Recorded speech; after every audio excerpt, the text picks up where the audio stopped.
A1లో నేను straight lines తీసుకొని practice చేయమని చెప్పాను కదండి. అలానే చిన్న చిన్న కర్వ్స్ కూడా ప్రాక్టీస్ చేయమని చెప్పాను. అయితే ఇప్పుడు మీరు ఏం చేస్తారంటే రౌండ్ నెక్, స్క్వేర్ నెక్ మనం రౌండ్ గీసాను చూడండి. ఆ రౌండ్ మీదే మనం తిప్పడానికి ప్రాక్టీస్ చేయాలి. చూడండి, నేను స్టిచ్చింగ్ అనేది దాని మీదే వచ్చేటట్టుగా ట్రై చేస్తున్నాను. రౌండ్ తిప్పేటప్పుడు చాలా స్లోగా తిప్పాలండి. మిషన్ అనేది చాలా స్లోగా తొక్కడం రావాలి. ఫాస్ట్గా తొక్కేస్తాము అనుకుంటే ఫాస్ట్గా బయటకు వెళ్ళిపోతాయి. సో మీరు ఎలా గీసుకున్నారో అలానే తొక్కడానికి ప్రాక్టీస్ చేయండి. చూడండి, నేను కర్వ్స్ దగ్గర 2 హ్యాండ్స్ యూజ్ చేసి జాగ్రత్తగా తిప్పుతూ చాలా స్లోగా కుట్టుకొచ్చాను.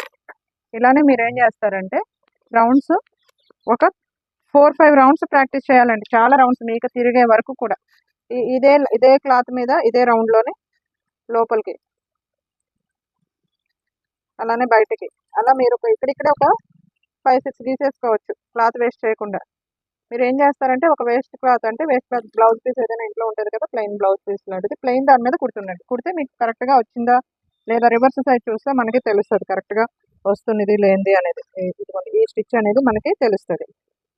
అలానే రౌండ్లు ప్రాక్టీస్ చేసిన తర్వాత స్క్వేర్ ఎలా ప్రాక్టీస్ చేస్తారు ఇదిగోండి. స్క్వేర్ కూడా జస్ట్ మనం బాక్స్ లాగా తీసుకోండి. స్క్వేర్ అనేది ప్రాక్టీస్ చేయండి.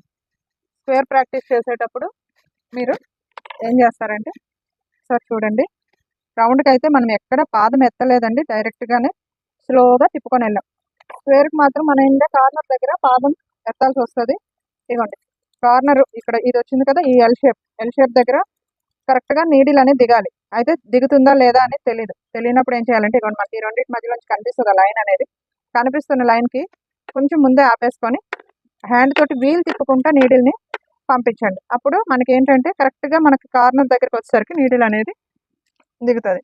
దిగిన తర్వాత పాదం ఎత్తి క్లాత్ని మొత్తం ఇలా తిప్పితే మీకు స్క్వేర్ నెక్ కార్నర్ అనేది కరెక్ట్గా తిరుగుతుంది. ఇక్కడ మళ్ళీ నేను సెకండ్ కార్నర్కి ఇదిగోండి కరెక్ట్గా ఆపాను.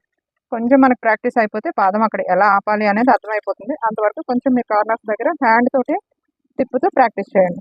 ఇలానే వీ నెక్ ఇదిగోండి చూడండి, రివర్స్ వైపు చూపిస్తున్నాను చూడండి. ఎందుకంటే మన మార్కింగ్ వైపు కరెక్ట్గా కుట్టామా లేదా అనేది తెలియదు, కానీ రివర్స్ వైపు చూస్తే మనకి కరెక్ట్గా స్క్వేర్ అనేది వచ్చిందా లేదా కుట్టు అనేది తెలుస్తుంది.